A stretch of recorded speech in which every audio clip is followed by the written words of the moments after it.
un honor, un gusto enorme. Hace muchísimo tiempo que no tengo la posibilidad de dialogar con él, por los vaivenes de la vida, ¿vio? Pero siempre es un honor enorme, honor es la palabra. Yo me acuerdo que mi mamá siempre me decía, qué barro, este periodista tan jovencito, abogado, todo, que lo adoraba mi mamá. Me estoy refiriendo a Hugo Alconamon, nada más ni nada menos. ¿Cómo estás, Hugo, querido?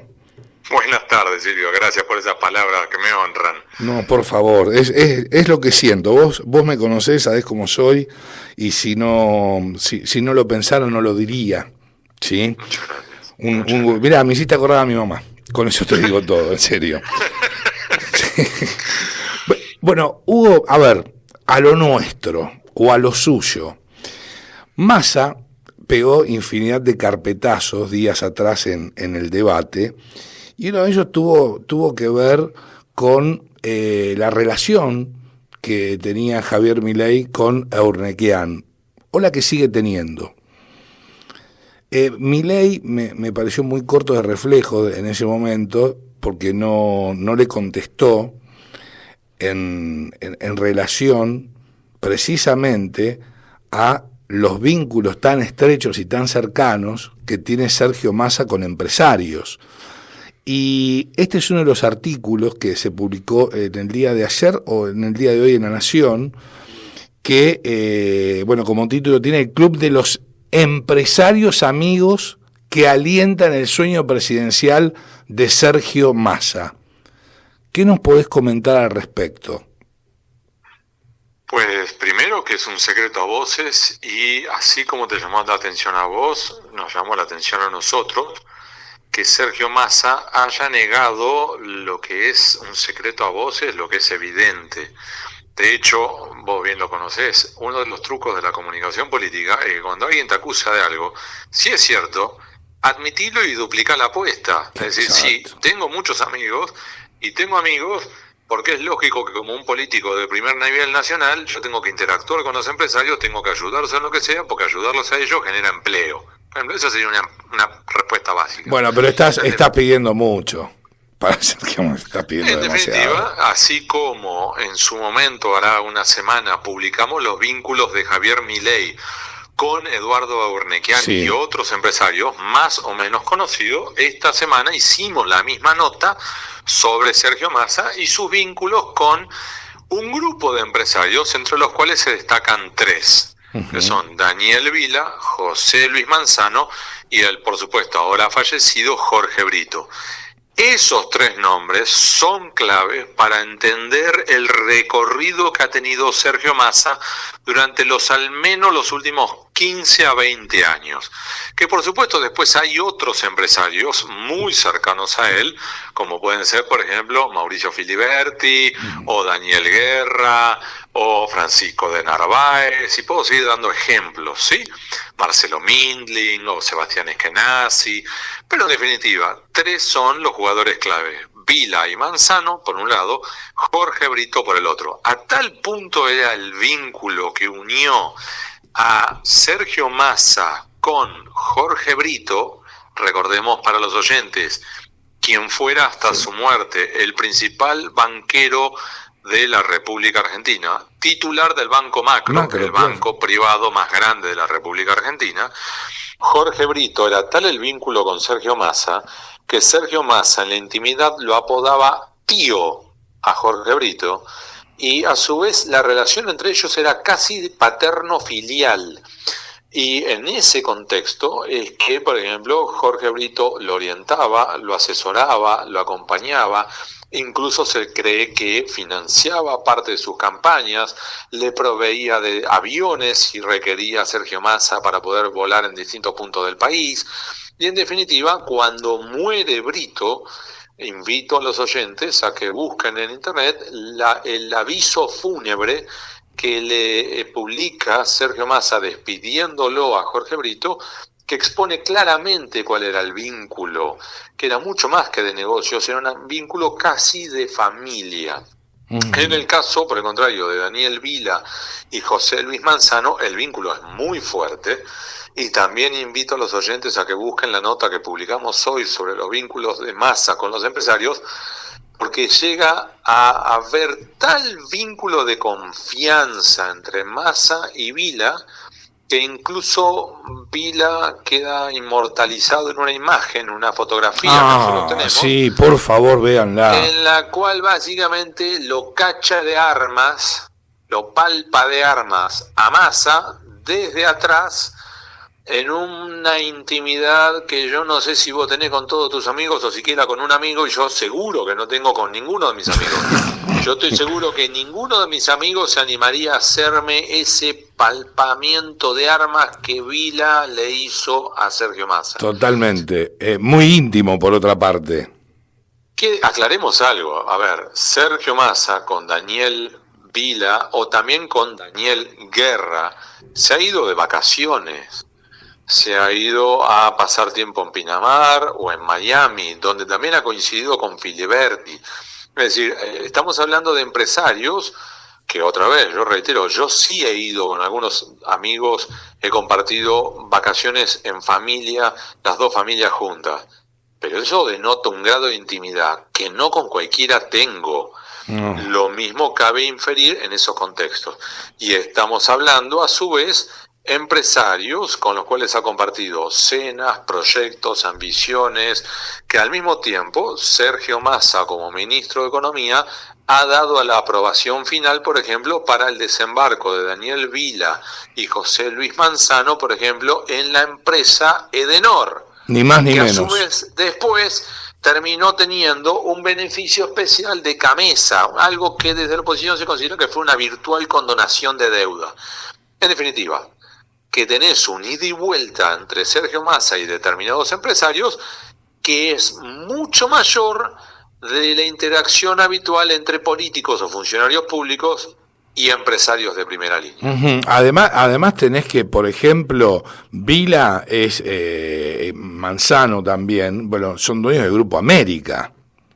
Donde a su vez Sergio Massa ha tenido una cobertura, un blindaje muy feroz, amplia, sí, muy generosa, que además el propio Massa también ha compartido con ellos determinados eventos públicos, determinados eventos privados. Te doy un ejemplo. Anoche o anteanoche, tengo miedo de equivocarme, yo creo que fue anteanoche, Daniel Vila coordinó, fue el anfitrión de un evento que nucleó en Puerto Madero a determinados empresarios de medios de comunicación para bajarles línea sobre la campaña electoral de Sergio Massa. Reitero, Daniel Vila convocando a otros empresarios de medios para bajarles línea sobre la campaña de Massa. Pero perdóname, Hugo, no entiendo lo siguiente. ¿De medios que conforman América? No. ¿O de... bueno. Medios como, por ejemplo, Página 12 o como C5N. De hecho, otra vez, los invito a los oyentes a que, si quieren más datos, busquen la columna que hoy publicó Carlos Pañi en el Diario de la Nación y que al abrir la página busquen la palabra clave Vila. Y ahí encontrarán detalles sobre este encuentro en el cual Daniel Vila, empresario, convoca a una reunión en Puerto Madero a otros empresarios de medios para darles comentarios sobre la campaña y los últimos días de la campaña de Sergio Massa, y mientras que están en ese evento apareció Sergio Massa. Entonces ahí te denota justamente cómo es esa interacción, ese ida y vuelta total, en la cual vos tenés el dueño de un medio de comunicación, pero a su vez dueño de Edenor, que a su vez es amigo de Massa y que a su vez organiza eventos de campaña para Massa. No, es tremendo el dato que acabás de aportar. Si querés otro ejemplo, tenés que también, cuando había que juntar empresarios que pudieran aportar dólares y pudieran ayudar a tratar de bajar la fiebre por el dólar que había en la Argentina, tenés que, por ejemplo, uno de los que generaron ese proyecto, recordará Silvio, del dólar soja y los aportes del campo hacia el dólar para ayudar al Banco Central, fue José Luis Manzano, que por ejemplo fue el encargado, José Luis Manzano, de levantar el teléfono y llamar, por ejemplo, a el ex senador Roberto Urquía, a su vez dueño de Aceitera General de ESA. Otra vez, invito a los oyentes que no se queden con mi comentario, que busquen en internet de ESA, Urquía, Manzano, tráfico de influencias. Y va a salir. Tráfico de influencias. A ver, no necesariamente tráfico de influencia, pero por lo menos, Silvio, es otra demostración de la muy buena sintonía que hay entre Sergio Massa y determinados empresarios que en determinadas ocasiones cosechan beneficios y en otras determinadas ocasiones le dan una mano a Massa, sea como candidato o sea como funcionario público. Ahora, más allá de la cobertura, volviendo al tema de los medios de comunicación, que Vila les ha bajado línea y les ha solicitado C5N, Página 2, entre otros. Digo, también es conocido el blindaje que Sergio Massa tiene en algunos medios. Como que lo cuidan, como que lo tienen entre algodones.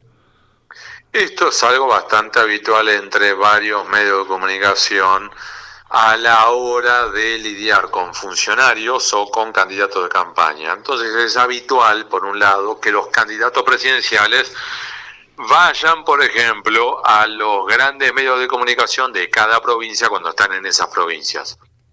Por un lado, para presentarse en sociedad, por otro lado, para conceder entrevistas y por otro lado también para tratar de mantener un vínculo fluido, tener los teléfonos celulares de los dueños de esos medios, los directores de esos medios, sean medio gráfico o de televisión o de radio o de internet, en un ida y vuelta que termina siendo de mutuo beneficio, porque eventualmente si después ese candidato gana, sea la intendencia o sea la gobernación o sea la presidencia, también es útil para el dueño del medio tener ese teléfono celular porque es un ida y vuelta que te permite, si vos después tenés una pauta publicitaria y se retrasa los pagos, no porque hubiera un problema, sino simplemente por la situación económica, vos tenés el teléfono celular al cual le podés decir, che, ¿podés darme una mano? Que vengo ahogado y necesito destrabar ese fondo porque a su vez tengo cheques por pagar. Tal cual. Es un ida y vuelta continuo, permanente, que lleva décadas en la Argentina. Hugo, muy buenas tardes. Miguel te saluda. ¿Cómo estás? Buenas tardes, Miguel. ¿Cómo estamos? Muy bien. Un placer escucharte acá con Silvio. La verdad que interesantísima la información.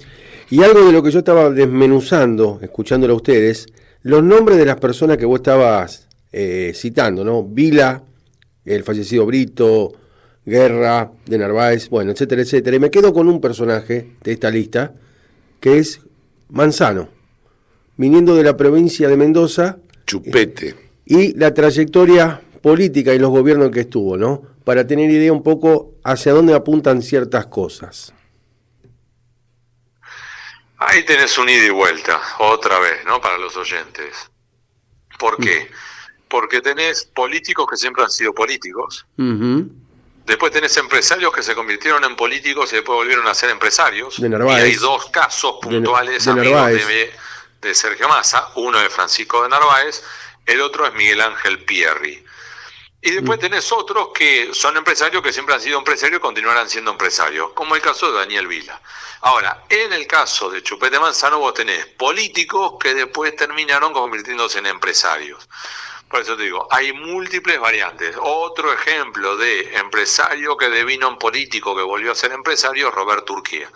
En el caso de Miguel Ángel Pierri, recordemos para los oyentes más jóvenes, estamos hablando de un empresario del conurbano bonaerense que en su determinado momento apoyó a Carlos Menem, termina consiguiendo a cambio de aportes a la campaña que le dieran un puesto, creo que era el puesto, te lo digo de memoria, por ahí me equivoco, pido disculpas, pero yo creo que era el puesto 17 en la lista a diputados nacionales del menemismo. Le dieron ese puesto creyendo que nunca iban a entrar. Arrasaron en las urnas, terminó Miguel Ángel Pierri siendo el presidente de la Cámara de Diputados de la Nación. Sí, señor.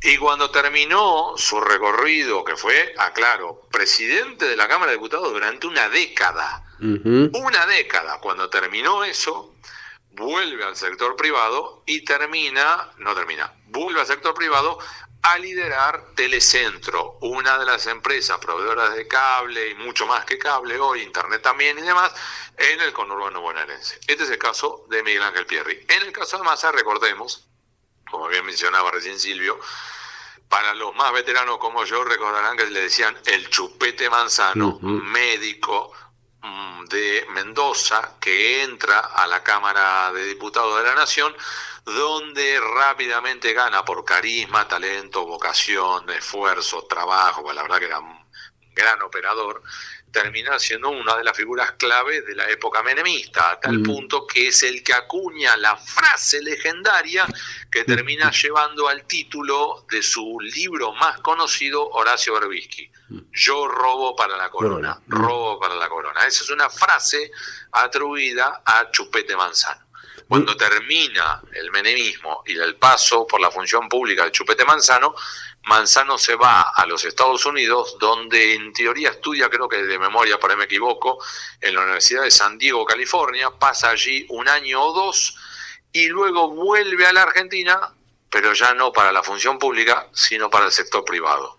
Y empieza a desarrollar un recorrido junto a Daniel Vila, también con punto de apoyo en Mendoza, que lo lleva primero a crear el grupo Super... no me va a salir el nombre completo de ese holding, y ese holding después deriva en el grupo Vila Manzano. Te decía lo de Manzano en torno a esto, ¿no? Volvimos a la década del 90, o sea, vos ves a un Milei que trata de referirse mucho a Menem, y un Manzano que también estaba en la década del 90 del lado de Massa, ¿no? Mirá qué paradoja esta. Es que en realidad acá tenemos, Miguel, un ida y vuelta constante para los oyentes otra vez, para ahí, aunque parezca trabalenguas, ¿no? Pero estamos hablando que, por ejemplo, un Sergio Massa, que en su largo recorrido empezó a hacer los primeros palotes de la militancia de la mano de su padre en el radicalismo, pero luego ya siendo, digamos, joven, ya no adolescente, joven, en la universidad está con UPAU, el brazo universitario de la UCD. De la UCD. Ahí empezó. Junto con la UCD ir hacia el menemismo / peronismo, para luego seguir con el dualdismo, para luego el kirchnerismo, para luego después enfrentarlos con el Frente Renovador, para luego volver a unirse en el Frente de Todos y ahora candidato a presidente.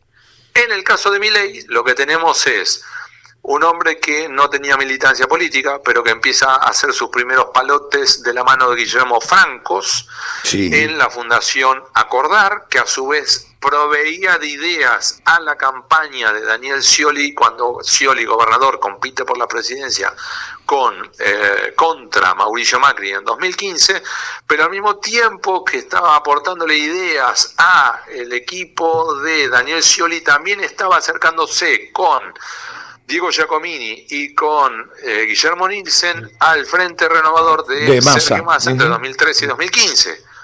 Y después termina enfrentándolos. Es decir, acá los dos han tenido, si querés, un ida y vuelta, por ahí más o menos con curvas, pero que los ha llevado por distintas escalas. Dios mío, qué dilema. Por favor, ¿en qué dilema nos encontramos los argentinos, no? Dios mío, Dios mío. Ahí ya pasa a ser una decisión, por supuesto, ciudadana. Cada ciudadano definirá cuál es el candidato que más se acerca a su corazón, si es que eventualmente le simpatiza a alguno, o por el contrario, cuál es el que menos le gusta o el menos malo. Recordemos, para los oyentes, hay una expresión muy buena de Felipe González, que es: por lo general, en la primera vuelta uno vota por el candidato o candidata que más simpatía le genera. Y en el balotaje uno vota por el que menos rechazo le genera, que no es lo mismo. No, totalmente.